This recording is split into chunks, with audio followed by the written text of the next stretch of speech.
caught my girlfriend having sex with my father. So to start, I, 22 male, have been with my soon-to-be ex-girlfriend Kate, 21 female, fake name for privacy reason, for 3 years. Our relationship throughout the 3 years has been amazing. She had always been kind and supportive and very open and honest with me. We had dates often. Our love-making life was great. We had very few arguments, but when we did get into a disagreement, we managed to communicate and come to an understanding before long. I believed our relationship to be healthy and loving, but apparently I was wrong. On to the story. About a week ago, I had started to notice that Kate was becoming very touchy about me being on or around her phone.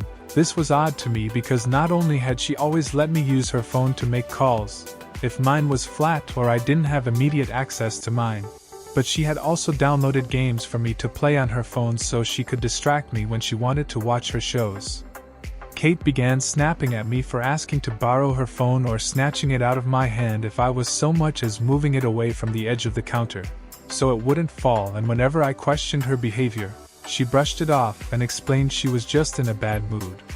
Her constant dismissal of my noticeable confusion began to annoy me, so I asked her if she was hiding anything from me, which led to an argument about her saying I was accusing her of infidelity and not trusting her, and began trying to get physical with me, in which case I shut the argument down and told her to sleep in the guest bedroom.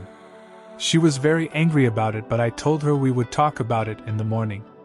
When we did talk about it, she apologized for her behavior and gave me her phone.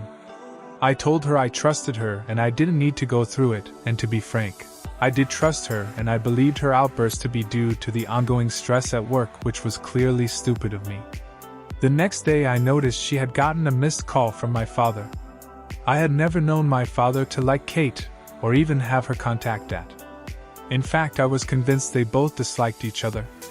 At any and every family event they would often argue or make snarky remarks at one another until we would have to leave due to the tense atmosphere they had created.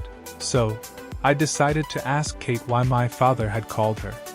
She physically froze and mumbled an excuse about it being my birthday soon, and he had planned something, but my father and I were never very close, so I didn't understand why he would, but I played it off and decided to go about my day.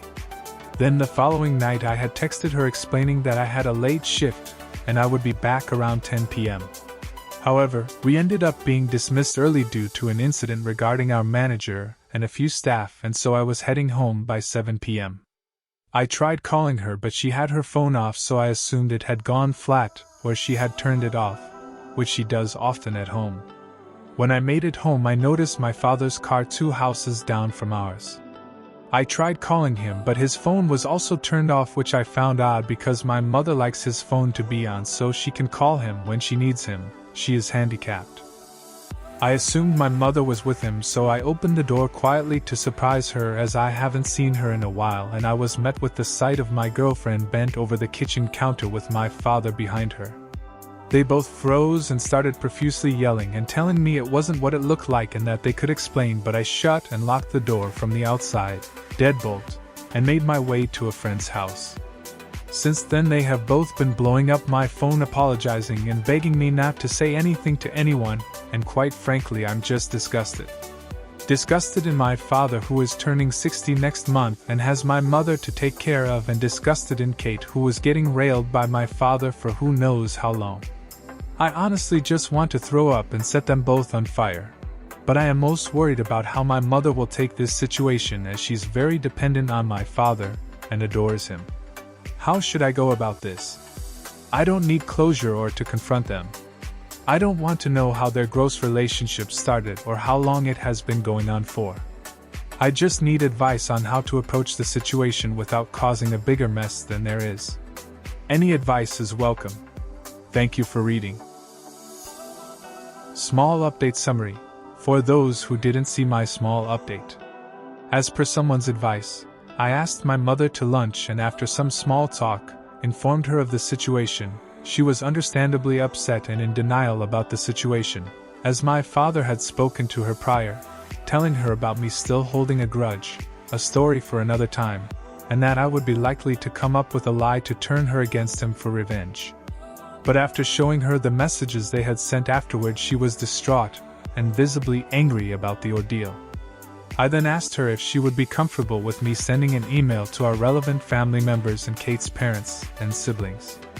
And while she was a little reluctant about it, she had said she didn't want the backlash from his family for leaving him. I then did just that.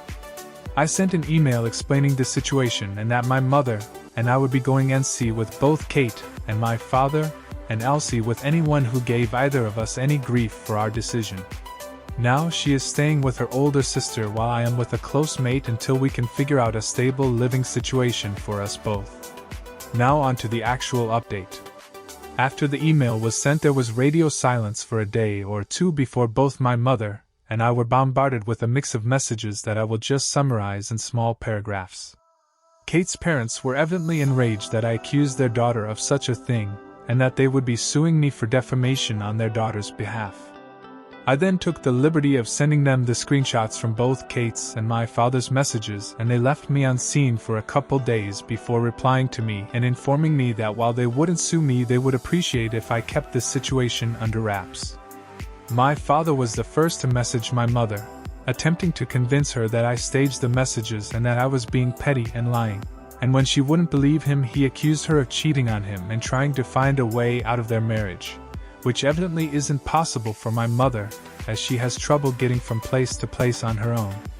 He then apologized and told her he was just frustrated and asked to see her, and when she declined, he again accused her of cheating and staying with her lover while abandoning him. My maternal grandparents and paternal grandparents had very different messages, and not in the way I thought they would. My paternal grandparents apologized for his behavior, and told my mother that if she needed support in the future they were available, and informed her they would be disowning and going NC with my father. My maternal grandparents, however, despite being the people that raised her, told her that due to her injury, and not being able to fulfill her husband's needs, it was only right of him to look elsewhere for fulfillment. While they understood that it was wrong because it was my partner Kate, but my mother should forgive him and move on. They also made a point to state that my mother needs my father more than he needs her. Kate's two older sisters reached out and thanked me for telling them and informed us that if we, my mother and I, needed any assistance in the future in regards to my mother's health, as one is an elderly caretaker and the other is a physiotherapist, that they were willing to help. These aren't all the messages, but they're the relevant ones. I'll make a part 2 so this post doesn't get too long. Update 2. My mother and I gave ourselves a few days to get through all the messages and phone calls and blocked my maternal grandparents as well as my father. My mother didn't already have him blocked. I contacted my landlord and real estate agent and informed them briefly of the situation, and that I was no longer living on the premises and that I would like to have my name taken off of the lease. Luckily, our lease was being renewed in that coming week, and the next day, they contacted Kate to inform her that I had taken my name off of the lease for the following month. And if in the next week, she was unable to take on my portion of rent, she would have 3 months to vacate the property. I don't know how she reacted, but I could tell it wasn't overly ecstatic, as her parents contacted me and asked if despite everything I would be willing to pay for her rent, just for this month, because she doesn't have the money for it at the moment. Obviously I declined and told them that I no longer have anything to do with her anymore. They then informed me she was pregnant with my child and needed assistance from the father of her baby, and this would be a last goodbye.